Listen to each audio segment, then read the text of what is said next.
Hello friends, hopefully आप सभी लोग अच्छे होंगे। सो यहाँ पे अब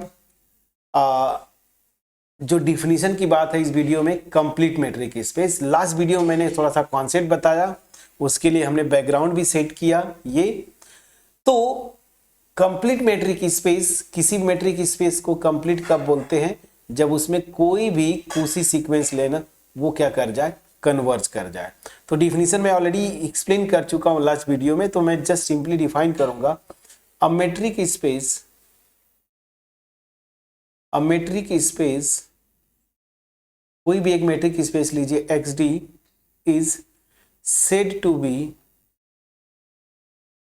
is said to be a complete metric space, is said to be complete। Okay, थोड़ा सा प्रॉपर लिख देता हूं ना।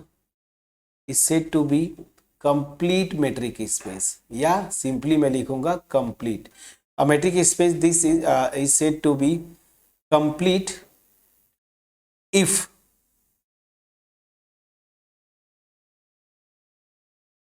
every Cauchy sequence, if every Cauchy sequence, Cauchy sequence converges,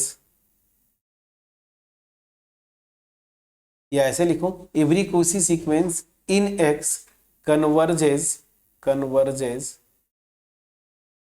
to a point in X. मतलब इस मेट्रिक स्पेस में कोई भी Cauchy सीक्वेंस लेंगे, ये देखिए एवरी लिखा है, कोई भी Cauchy सीक्वेंस लेंगे देन वो कन्वर्ज करनी चाहिए किसी पॉइंट पे, जो कि जिस पॉइंट पे वो कन्वर्ज करेगी वो एक्स में ही होना चाहिए। तो इसी को हम बोल सकते हैं कि एवरी Cauchy सीक्वेंस कन्वर्जेस इन एक्स, तब भी चलेगा। कॉन्सेप्ट समझ में आ गया?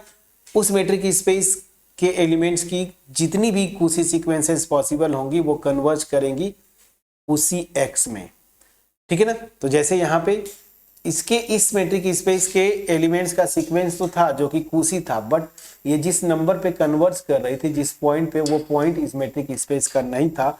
दैट मीन्स ये कंप्लीट मेट्रिक स्पेस नहीं हुआ। तो अब कंप्लीट मेट्रिक स्पेसेस का एग्जांपल, दो तीन कॉमन एग्जांपल्स हैं, उनको वन बाय वन मैं लिख देता हूं, एक्सप्लेन कर देता हूं। सबसे पहले डिस्क्रीट मेट्रिक स्पेस, कोई भी डिस्क्रीट मेट्रिक स्पेस लेंगे, हमने देखा है, ये मैंने लास्ट टू लास्ट वीडियो में बताया था कि वो इस तरह की होगी ना, इवेंचुअली क्या हो जाती है, कांस्टेंट सीक्वेंस हो जाएगी। और ऑब्वियस सी बात है, जब ये कांस्टेंट सीक्वेंस की तरह ट्रीट मतलब हो रही है, बिहेव कर रही है, तो ये कन्वर्ज करेगी। तो दैट मीन्स क्या हुआ कि कोई डिस्क्रीट मेट्रिक स्पेस लीजिए, उसमें हर एक Cauchy सीक्वेंस कन्वर्ज करती है। That means every discrete metric space is convergent. तो मैं डायरेक्ट लिखता हूं।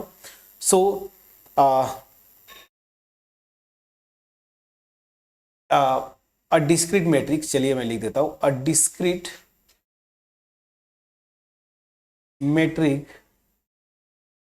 Metric space is complete. याद रखिए, इसको एज अ रिजल्ट याद करिए। समटाइम्स आपके होम एग्जाम में बोलता है define complete metric space with example, तो डिस्क्रीट वाला आसान रहेगा। रीजन में ऑलरेडी बहुत डिटेल में एक्सप्लेन कर चुका हूं कि यहाँ पे डिफिनीशन क्या है। कंप्लीट होगा अगर कोई भी Cauchy सीक्वेंस लो ना उसमें, तो वो कन्वर्ज करे उसी स्पेस में। तो यहाँ पे डिस्क्रीट मेट्रिक स्पेस में जो भी Cauchy सीक्वेंस लेंगे ना, वो इस तरह की होगी, इवेंचुअली कांस्टेंट। तो ये क्या करती है, कन्वर्ज करेगी। तो दैट मीन्स ये मेट्रिक स्पेस क्या हो गया, कंप्लीट। तो याद रखिए, पहला एग्जांपल रेडीमेड मैंने दिया, अगर इसको याद कर सके तो बहुत बढ़िया। या सबसे आसान वाला एग्जांपल 2, यूजुअल मेट्रिक स्पेस। वो यूजुअल मतलब मैंने बोला ना, रियल सीक्वेंसेस जो हमने किया था फर्स्ट सेम में, वही उसी की बात कर रहे हैं। तो उसमें हमने देखा था कि सेट ऑफ रियल नंबर्स में if a sequence is convergent if and only if it is Cauchy, मैंने रिजल्ट बताया था। तो इसका एप्लीकेशन डायरेक्ट, मतलब डायरेक्ट क्या, वो हम लोग कर चुके हैं। तो मैं सिंपली लिखता हूं the usual metric space, the usual metric space R D is complete. तो यूजुअल मेट्रिक स्पेस जो है वो हमेशा क्या होगा, कंप्लीट होगा। दूसरा रेडीमेड एग्जाम्पल, इतने तो आप याद कर सकते हैं। और थर्ड जो है एक और एग्जाम्पल है, और इनका प्रूफ देखिएगा फ्रेंड्स। होम एग्जाम्स में मैंने क्वेश्चन पेपर्स कुछ जो मैंने देखा, वहां पे आपको थ्योरी में इनका प्रूफ भी पूछते हैं शॉर्ट आंसर में। जैसे बोल देंगे कि proof that usual metric space is complete, या proof that any discrete metric space is complete. But सबसे ज्यादा जो आया है प्रूफ में वो ये वाला आया है, अक्सर मैंने देखा है कि ये आया है। क्या? यूक्लिडियन स्पेस याद करिए, आर एन डी। मैंने बताया था ना एन टपल्स में इसके एलिमेंट्स होते हैं। ये भी क्या होता है, जो मेट्रिक हमने वहां पे डिफाइन किया था ना, वो उस मेट्रिक के रिस्पेक्ट में ये क्या होता है, कंप्लीट होता है। ठीक है ना। सो मैं लिख दूं, चलिए। The Euclidean space, the Euclidean space R D, sorry R N D. और इसको मैंने ऑलरेडी मैं बता चुका हूं फ्रेंड्स, ये स्पेस मैंने डिस्कस किया है मेट्रिक स्पेस का जब एग्जांपल कर रहा था। So this is also complete, so is complete. ठीक, तो यहां से दो तीन चीजें जो आपके एग्जाम के पॉइंट ऑफ व्यू से, होम एग्जाम और इसके अलावा चाहे आप जैम की प्रिपरेशन कर रहे हैं, नेट की कर रहे हैं, गेट की कर रहे हैं, तो वहां पे एमसीक्यूज के पॉइंट ऑफ व्यू से दो तीन रिजल्ट याद करना है आपको कि ये एक ऐसा मेट्रिक स्पेस का एग्जांपल है जो कि कंप्लीट नहीं है। और ये 3 बैक टू बैक एग्जांपल्स मैंने लिया ऐसे मेट्रिक स्पेसेस का जो कि कंप्लीट है। ठीक है ना। तो एक एग्जांपल ऐसी मेट्रिक स्पेस जो कंप्लीट नहीं, और 3 बैक टू बैक एग्जांपल जो कि कंप्लीट है। तो इसके बाद